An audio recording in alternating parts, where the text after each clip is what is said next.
Star Wars 7x7 episode 2551. So there was a bit of a shift, as it were. Spinner Sunday would have happened normally on Sunday, but life happens. And so here we are with a Spinner Monday episode instead, and I'm talking about the final story in the first wave of the High Republic story arcs, and this is the one about the High Republic adventures, which features a young Yoda. Punch it.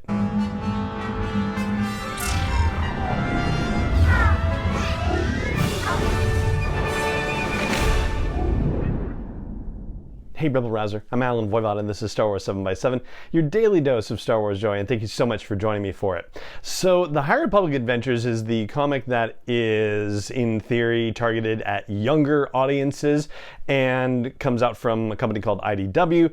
There are 5 issues in the very first story arc of the whole High Republic Adventures and what basically constitutes Wave 1. This is the last story of the whole Wave 1 stuff that we haven't talked about yet. And it actually ends up playing into Wave 2, as it turns out, although I think I'm not really supposed to tell you why, because Wave 2 officially doesn't really kick off until tomorrow with the release of The Rising Storm and Race to Crash Point Tower. I will say, though, that as has been pointed out by Lucasfilm Publishing in other outlets and other places, you don't necessarily have to read all the stories to fill everything in. The Rising Storm tells a perfect story just by itself without having the context that some of the events of the High Republic Adventures would bring to it. But that being said, if you are of a completist mindset, if you will, or if you're just curious about some of those details, then we can talk about some of that here. Now, as opposed to the High Republic series from Kevin Scott from Marvel, the High Republic Adventures from Daniel Jose Older from IDW this arc doesn't have one, title for the arc itself. Instead, just the issues themselves are named Collision Course, Bralanax City Smackdown, Starlight and the Mountain, and finally Showdown on the Junk Moon. Now, this story begins, as many of the Wave 1 stories do, with fallout from the Great Disaster, from that hyperspace incident where parts of the broken ship just started popping out of hyperspace in random places all over the galaxy. And in this case, it's the Trimant system, and it's going to rain debris down on one particular planet, Trimant 4, which is the place where this Bralanax City is, and it is the population center of the planet, like more people there than anywhere else. And the story initially starts by framing 2 particular characters, Lula Talisola, who is our Jedi Padawan hero, the main character, if you will, of this arc, and Zeen Murala, who is a resident on this planet and who has apparently, for some reason, been moving from planet to planet for unknown reasons over the years, and thought that this was the place she could, be at home more than any other. She's been traveling with, some sort of, unusual like commune or something, but they talk about them not having familial relationships or them not being that strong between parents and kids, and that it's really more between elders and acolytes. And that kind of went ding ding ding for me, the whole use of the word acolyte, because of course of Leslie Headland's series The Acolyte, which is in development right now, and that is going to be something that ties in to the High Republic and somebody discovering Sith type stuff. And there is a moment where Zeen does something very dark-sidey at the end of this story arc, so already the brain goes, is this a candidate for who the titular acolyte is? But we're jumping ahead a little bit. So Lula and the rest of the Padawans on this ship, the Starhopper, are supposed to be seeing the galaxy and learning about being a Jedi and not being thrust into the battle, but as things happen, as they do in the Star Wars galaxy, they are thrust into conflict, and they're under the tutelage of Master Yoda and also Master Torben Buck, who is the the personification, if you will, of the urban legend Buckets of Blood that Daniel Jose Older has talked about in various interviews, and also here on this show on Star Wars 7x7 about this, sort of oh gosh, I think urban legend covers it in the world of New York City ambulance drivers when he was working in that field many years ago. And so that's very fun to see that brought into actual, comic life with Torben Buck. But despite the fact that he's yelling, "Buckets of blood is on the scene," he's also, not a fighter. He's a healer and has to tell Yoda in the middle of battle, I'm not a fighter. I'm here to be delivering basic first aid training to the Jedi. And, he still kind of has to figure out how to deal with the situation, because not only are they having to stop the debris from destroying the main city on Triment 4, but the Nihil are also there for a very sketchy reason. It turns out that whatever this, this commune situation, there's a council of elders, and the leader of the council of elders is this guy, Elder Tromac, and the Nihil, and specifically Marchion Ro. Marchion Ro is here and depicted in this comic, and he's after Tromac because Tromac has knowledge of some ancient relic that has been split in two and hidden in disparate places across the galaxy, and Marchion Ro wants this information because he thinks it's going to change the course of the galaxy forever. And I'll just say that after having read The Rising Storm, he's not wrong, but that's all about to break tomorrow. So let's focus on Zine, who is part of this, commune situation, but they are supposedly trained not to trust Force users and not to trust the Jedi whatsoever, but she has Force abilities, and in order to save a bunch of people, she has to put those Force abilities on display, which splinters the closest relationship she has with a peer. This is a character named Crix, who is also part of this commune, and it drives them apart. And so the story begins by talking about Lula having a secret, Lula Talasola, Jedi Padawan, who, is top of her class and everything, but basically is suffering from kind of an imposter syndrome, like she's not ready for this and doesn't feel like she can do what's being asked of her. And then you have Zine, who has been harboring a secret, and that is that she feels the Force, but that she's been supposed to keep it under wraps and never reveal it to anyone for the rest of their life. And Zine's secret is revealed, and Lula is put in a position where she has to perform, and despite her misgivings, is able to help save people on Triment 4 and bring Zine back into their family to some degree. There are conversations about the fact that Zine apparently can't be trained as a Jedi because she's too old, but they are somehow going to, let her stay with the Jedi on Starlight Beacon and be at least made aware of her abilities in the Force and learn to use them for good.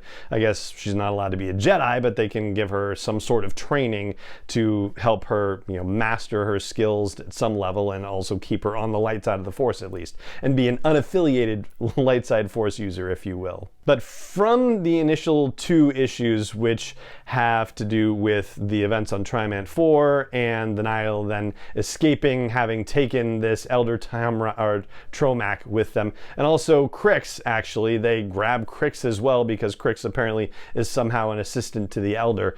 Well, that then turns the story to being, driven mainly by the fractured relationship between Zine and Crix, and how the Jedi are going to ask Zine for help in figuring out what Marchion Ro is up to, and how Marchion Ro is going to ask Crix for help in taking down the Jedi.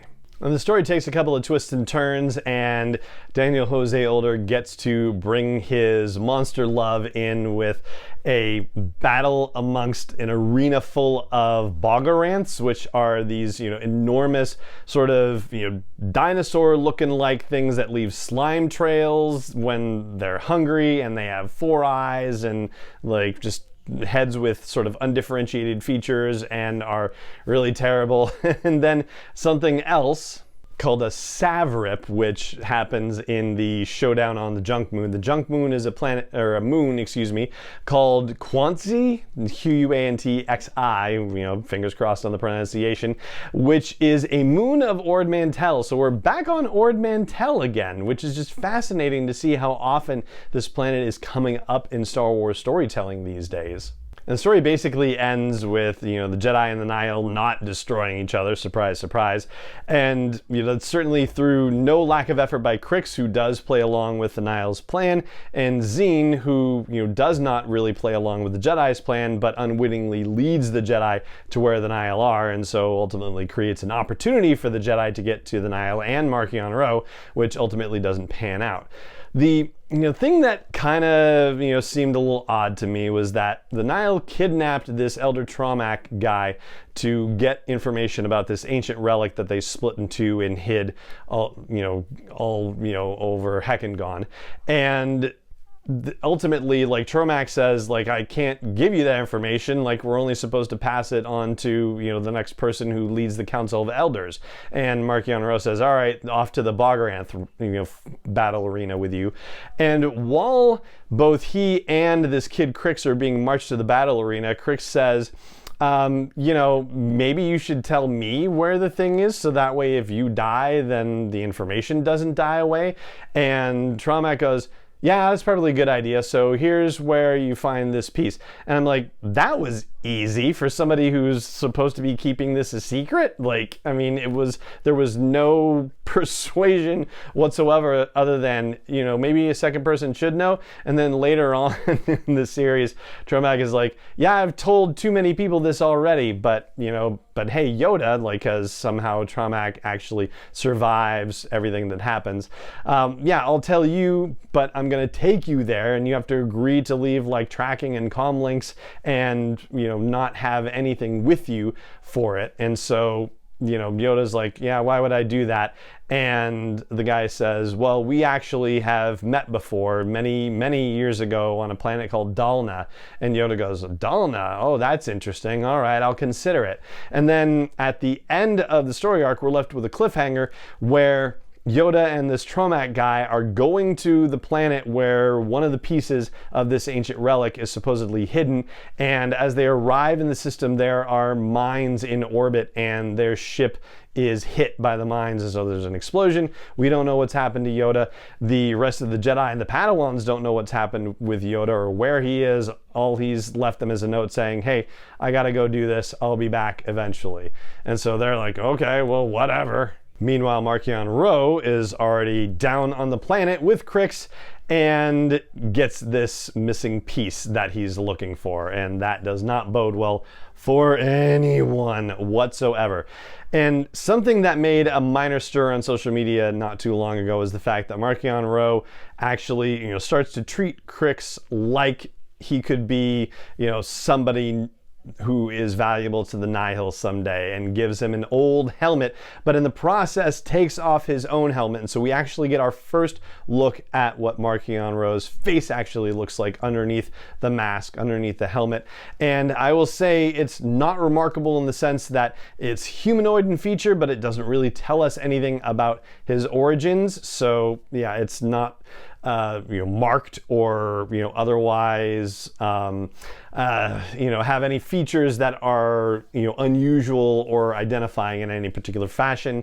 So yeah, we don't really learn much of anything other than, oh, that's what his face looks like, and it is definitely a humanoid-like face. And so Crix is seemingly on his way to be a little protege of Marchion Ro. We'll see how that goes. Probably not very well for him yet, knowing how Marchion Ro operates. And as far as just the overall series, seeing a young Yoda, which is a 700-year-old Yoda, is actually refreshing, and there's just, the art by Harvey Tolibau is just tremendous in that regard. You can see a younger Yoda here. It's just, you feel a vitality in him that wasn't necessarily present in the prequels per se. And the dialogue written by Daniel Jose Older also feels fresh too. And that's for Yoda and also for Torben Buck and for all the Padawans as well. There's some good repartee, and yeah, it has a newness to it that I love. There's an energy and a vibrance to it that is a little bit different from other Star Wars storytelling that I've read. So it's really very cool. And so yeah, it's well done. Whether it's 100% necessary, Yeah, I mean, on the one hand, sure it is, because you want to read everything if you can. If you're of a mind to do so. But, is it necessary to understand the broader picture of what's going on in the High Republic? Not necessarily. It does just fill in some interesting details and hints at a very bad situation that is about to happen. And is going to be revealed fully and completely tomorrow when the Rising Storm and Race to Crash Point Tower are officially available. And that's where we're going to leave things right now. And that's going to do it then for this episode 2. It just remains for me to say thank you so much for joining me for it as always, and may the Force be with you wherever in the world you may be.